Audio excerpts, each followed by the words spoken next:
It's also written in German, but most of it can also be understood because the words are very similar to English one.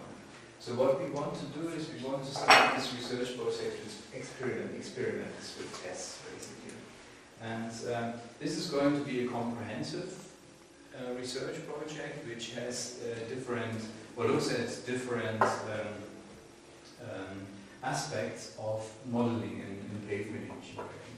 What we already know is that the topology of the pavement surface is very important for many reasons. If you look at, for instance, the microtexture, then this determines the skid resistance. If you look at things like, for instance, the macrotexture, then macrotexture and also porosity has a big influence on the drainage capacities of a pavement.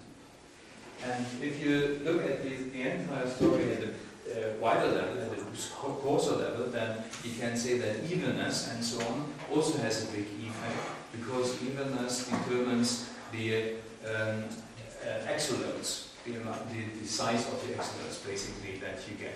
I think you're all aware of the fact that when you drive on a smooth surface, then you almost only have the static loads of a vehicle, and then the surface is very rough, very uneven. Then of course, because the car is a multi-body system, you create dynamic forces, and these dynamic forces then are transferred into the pavement and damage the pavement.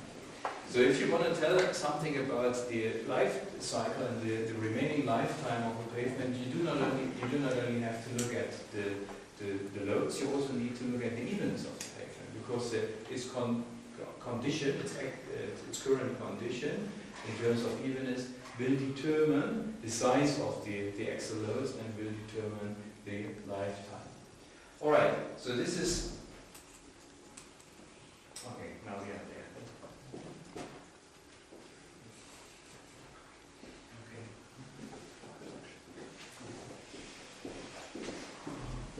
So this is basically what we want to do in this part of this research project. So we start with experiments. We determine the surface topology in terms of microtexture, macrotexture, and also evenness.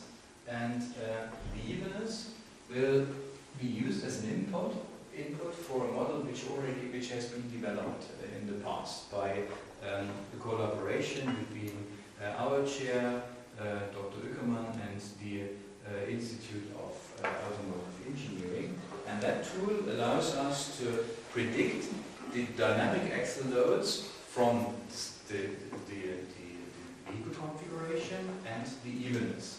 Okay, so this will be done in that part.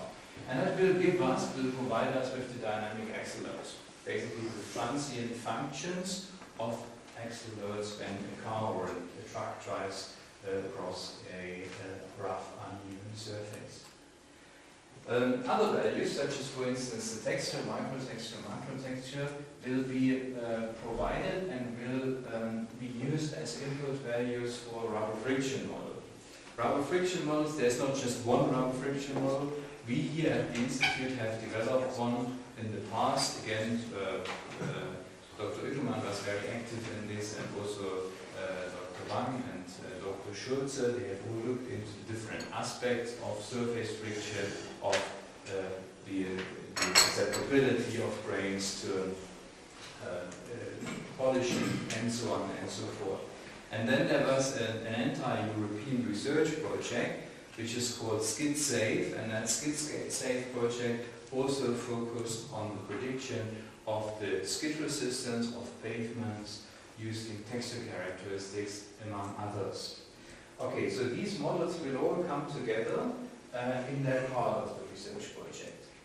And it will be coupled with a tire pavement model, and it will tell us something about friction at the current condition of the pavement, but also how it will develop over time. So we get basically true vehicle tire loads from here.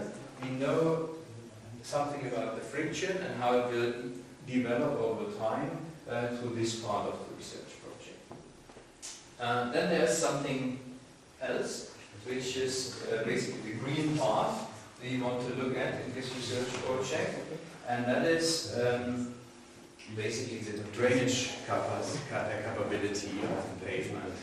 So what we do here in terms of experiments, we look at the inner structure of the asphalt. So we have to do CT scans or something like this, or we have to cut asphalt into slices in order to study basically the orientation of the grains. We need to get some information on the pore structure, whether or not the pores are hydraulically defective or if they are unconnected, and so on and so forth.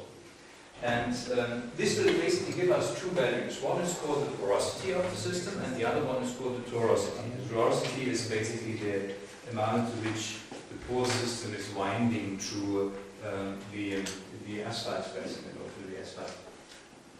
And with these two numbers, we can predict through a drainage model the permeability and the drainage capacity of this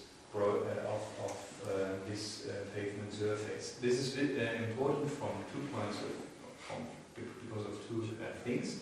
One is the drainage, and the other one is the noise. We all know that a surface which is open porous and has connected pore structures can also reduce the traffic noise, because it can absorb surrounding noise and it can break different mechanisms of noise formation between the tire and the pavement surface. Okay, so this will basically tell us something about an interaction. All this is going to end up in a model which tells us something about an interaction between different phases that we have in an asphalt pavement, such as, for instance, water, air, and grains, and binding agent, and so on and so forth. And then the last thing that we want to look at is the material behavior of asphalt. The tests are quite simple here. We just have to do performance tests in order to predict the material characteristics for different loading scenarios.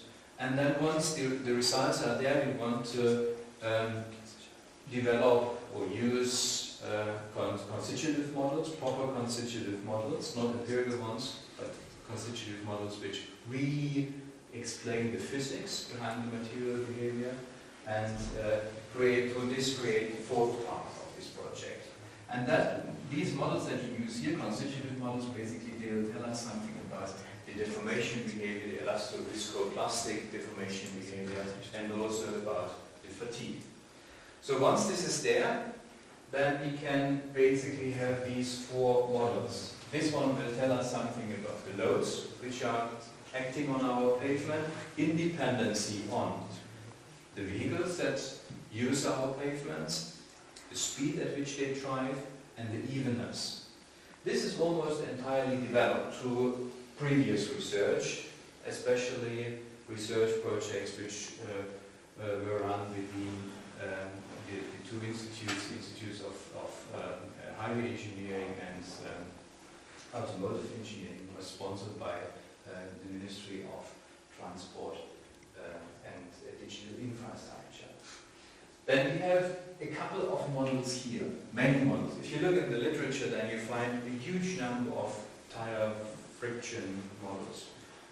And as I said, lots of it has been developed here, but also by other people, like for instance Pearson, and then there's a huge group in Delft which have developed models for tire friction.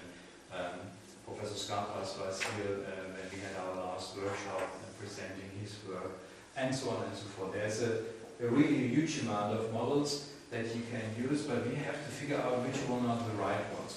What is really predicting skid resistance and friction, and the way you have to do it. How do you consider the susceptibility of grains to get polished, and how does this correlate with the mineralogy of the grains, and so on and so forth.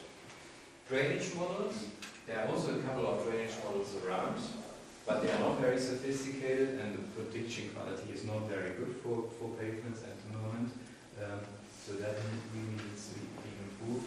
And also the anti-asphalt modeling is good at the moment, well advanced, but still there are some unexplainable things that we want to look at. And the purpose is to bring this all together and to have one comprehensive model which you can use and in order to really understand what asphalt is doing and what it is doing under the special loading it is subjected to. We don't have that at the moment. What we have is little pieces of knowledge.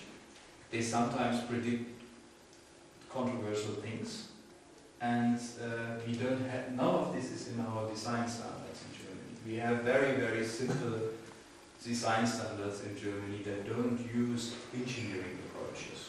They work with a catalog, if you want so. You just look at it and say, here's my load, and this is the pavement you can have, and it works. But it only works for the materials that we are using at the moment.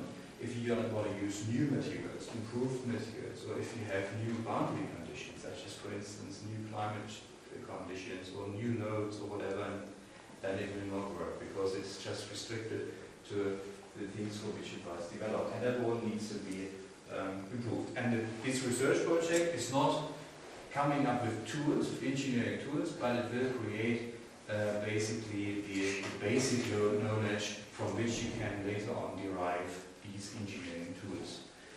German Research Foundation does not sponsor research projects which develop products or tools or something like this. It only sponsors research that does, or which is basic research that looks at the fundamentals and the physics of it. So let's now look at one part that will be carried out by us. What we will do is we want to look into the microstructure, not in the microstructure, but in the mesostructure of asphalt. So what we will do is we will basically cut out a little piece of, for instance, asphalt in the wheel path, and then we will model the single components of it. What we know is that the asphalt is not a homogeneous material. We see that, for instance, when we do asphalt testing. In asphalt testing, when we derive, for instance, the stresses and the strains, and we do this as if asphalt was a homogeneous material. So we get, for instance, a homogeneous strain state or homogeneous stress state and so on. And that's not true at all, because we know when we look at the mesostructure and the microstructure of the material, then we have stress concentrations because of the inhomogeneity, and these stress concentrations actually determine the material behavior much more than many other things. So the purpose is to break it basically down to the grain skeleton and to describe the geometry of the grains good enough, not too sophisticated, but good enough. Then we want to also use the asphalt mortar as the second phase. An asphalt mortar consists of bitumen plus the fine material plus the sand. So the sand is not going to be looked at to discrete elements, and we want to sort of lump this all together into the asphalt mortar.